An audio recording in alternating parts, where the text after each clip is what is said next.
it still Zoom? It's all good. It's all good? Okay. It's all good. The tape started. Okay. Okay, good.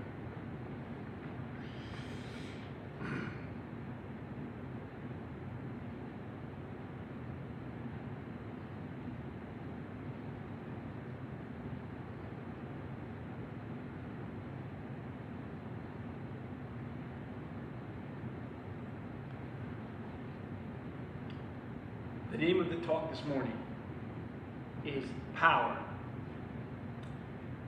And in this talk, I am going to talk about every single thing you're not supposed to talk about in public. We're going to talk about sex, we're going to talk about money, we're going to talk about politics, we're going to talk about the churches. We're going to do all the stuff that makes us uncomfortable for a reason. And the word power has a lot of negative connotations. Power to the people, right? Fight the power, right? The idea about the rich and powerful. It gives us a sense, the word, the feeling of it gives us a sense like we're looking up. Like the powerful and then the powerless, right? The idea has always been, like if you go into some, I was raised Roman Catholic, all the icons are always big. So they put up that way, they make you feel this, and they're bigger than you, and so you always get this sense of awe, and you're dealing with the power of the place, the power of the room, the power of the God, and not misdirecting that. I mean, not saying anything against that, because I believe until you become transcendent, you have to physically get the idea. That's why biblical studies, I don't think, are wrong for anybody, or whatever religious studies. When kids are young, you have to lay the groundwork so that later on they can understand the context better. So I'm gonna name 3 examples of power through this talk. Power really is only, like in the law of physics, the ability to do work. To me, power is only the means to get something done, something to move something, to change something. Power is only an expression of energy, so you can define it. So the word having force of its own, a life of its own, is what we put on it, because we can't name the subtlety of how it works in our lives. We're here in unity in the study of truth. Some people call it new thought. Although, if you remember Solomon, there's nothing new. There really is nothing new under the sun. And there actually has been metaphysicians, because this is basically a metaphysical church. There have been metaphysicians forever. There really is nothing new about new thought. But when I say, which I like, I used to say unity is the study of truth. We are students of truth. That resonates with me. Because truth, in my opinion, it is a statement, it's a self-evident statement, which is timeless, which is universally understood, but which has a dynamic force for change, innately in it. That's why Jesus spoke in the Gospels. Everything he said in the Gospels is thousands of years old. But if you talk to a little child and tell him these things, and say something that came directly from Jesus, love your neighbors, you love yourself. Love God with your whole heart and your mind and your spirit. The kingdom of heaven is within you. These simple things, see, we've heard them so many times they even become trite. But if you really take them in, not just here, but here, it has a dynamic force to change you. One of the most salient sentences of Jesus' gospel, he says, the truth will set you free. seek ye the truth. The truth will set you free. So basically what we're saying is, the truth has the power to set you free. And that freedom gives you personal power to then change your universe. Because we all know the outer picturing of our world is only a reflection of what we see inside. Of what our inner life is outpictured because of our perception, because of our consciousness. So by that same sentence, truth, big T truth, truth that comes from a higher source, truth that comes from within, truth that comes from God, truth that comes from time immemorial, is real. The connection with your divine, to change your consciousness so that you can change your world. How powerful is that? So I'm going to give you 3 examples of power, real power, what I feel is power, life-changing power. Because another quote in the Bible, it says, my word cannot go forth void. Which means that if you're saying a platitude because it sounds good, nothing wrong with that. But if you really understand the power with what it's saying, and you can convey that truth with the respect and reverence it deserves, so that the person can catch the gravity of it, because of the energy you're putting into it, they're going to receive that energy, and it's going to change something. It's going to transform something. Power, like in a dynamo. Power in a power generator. Power is energy in action. And it must do something. That's why it's called power. If we take the people of India, for example, that's my first. The people of India had a consciousness. They knew things weren't great. They had been living under British rule for many, like hundreds of years. And they knew that it was wrong and things weren't right, but most of them didn't get the idea that they could live any other way. Their consciousness was slavery. They saw themselves as second-class citizens. They saw the British, if you buy it, because in a sense of power, there's only people that overpower you, want to be over you, and then there's empower. That's you, raising your consciousness. People in India were overpowered by the British, not just physically, overpowered in their consciousness. And that's why no matter what little efforts they were trying to do, they could not break that bond. Then Gandhi comes along, and Gandhi, who actually didn't live in India, which is also very interesting, he didn't live in that consciousness. He lived in South Africa. And he was raised not in the consciousness of that system. Then he went to England, he studied in England. He was never in his mind, he never accepted it. So that when he decided, when he got when he, through his prayer and meditation, got the message from God, his self-enlightenment, it said, you need to free your people. He was already in the consciousness of being powerful and not powerless. And so he started his movement in South Africa, defying an empire, and didn't fire one shot. To beat one of the best military systems on the planet Earth, to defeat them and not to fire one bullet, not to kill one person and yet win, is power. But it was only manifested when he could make everyone believe that it was possible, that they were not meant to be under the British, that they were not overpowered by the British. He empowered them with the knowledge of themselves, the knowledge of who they were. In the unity teaching, we are all one. So if we are one, and we are one with the divine, God is I am, then the infinite source of God and the power of the universe is somewhere within me. The potentiality. And as much as I can conceive in my consciousness, is as much as I can release.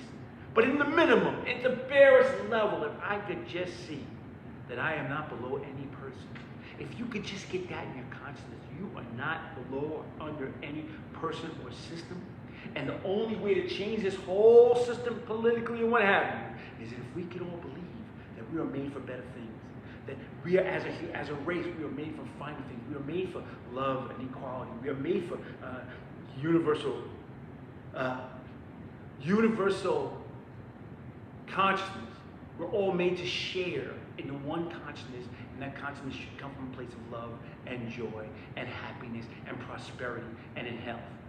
And it seems pie in the sky. And people always tell me that, oh, you're so pie in the sky. No, it's not because it easily comes to me to be pie in the sky. I can be the most negative guy in the world. I grew up in the Bronx. If you ever hear people from the Bronx, lower middle class people, they are so negative. Everything they say is the worst, lowest common denominator. I grew up saying the worst thing about every race and every people that there is. I could go on all the slurs I heard as I was growing up. I'm already wired for the negative. What I learned in the Unity program and the life-changing is that I can rewire my brain consciously through discipline. And if I can rewire my brain and see myself as different and the transcendent version of myself and the God within me as a real entity and live through that light, then everything in my world will change. Not only everything in my world, everything in the entire world will change. The women's movement wouldn't be the women's movement until enough human beings decided their consciousness was raised that women needed to vote, women needed to own property, women needed to women need to go to college. Whatever change has been made has always been because of collectively. People have been empowered by the possibility of something greater, by the possibility of something transcendent. And things have changed. The gay movement, civil rights movement, it's really all the same thing. I'll give you an example too. So the children of Israel, since we're a Jewish church, right? So the children of Israel were slaves. Moses was not a slave. In fact, Moses was raised in Pharaoh's house as a son of Pharaoh because he was bred to be the ruler of one of the greatest nations the world has ever known. He taught the science and the math, and he was groomed. Internally, externally, he was groomed to believe that no one overpowered him. We're Egypt, we're the greatest country in the world. Our gods are the greatest gods. He so believed that when he had the revelation, he decided, this is not my people. My people are slaves. I need to change that. So he gave up all of that to go back and to change his people. And it wasn't easy because when you're slaves, when you're a slave internally and externally, when you just believe that consciousness, to tell people that they're not slaves was not easy. So all those trials, when you read the whole book, as much as those trials and pestilence and all the what do they call them? The 7 plagues. All the plagues that came for the children of Israel to be free were not just for Egypt. They were as much as for the Jewish people, because he had to take them out of that consciousness to make them believe they could be better, that they weren't born slaves. No one is born a slave. That the world tries to make you a slave by taking your power, by overpowering you. And he taught them to empower themselves, to seek their higher consciousness, to go to their divine, to go to their divine nature, and believe that they're God. And they did, that their God, that they said, no matter where they placed them, God being out there, if that works for you, okay, it doesn't matter. Because as long as you believe that God out there is working in here, and we can move as one people, which is what they did. They defied one of the greatest powers in human history.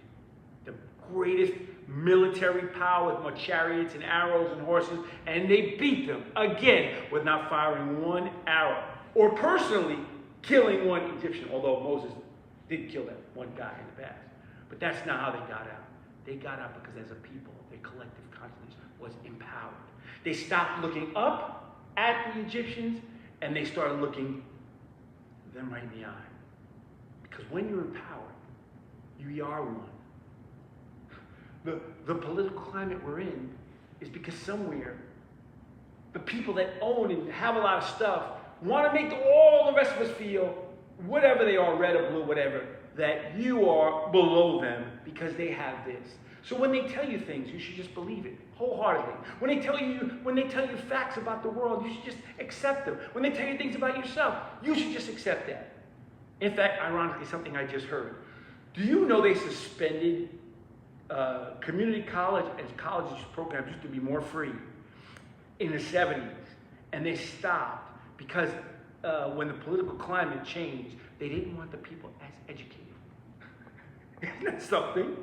It's like somebody physically took the things away from you, the books and knowledge away from you, to keep you in the bondage of your class, your caste system. We are the elite, we're on top because of our divine nature, because of God. So you should see us that way. But if you can look at anything through your divine nature and see that person is the same, then you can't hate that guy. And you can't hate Kamala. You can't hate whoever's president. You can't hate anybody who's over or under you or trying to overpower you. You can't hate them because you are them. You could only see their divine nature. Whatever things they're doing, and you can't. I'm not trying to take away anybody's sin, and sin only being falling from grace, and sin only coming from a place of fear, and a place of fear, and a place of selfishness is really the element of all sin, and it's just missing the mark. But you don't want to hold on to their sin, because then you give them your power.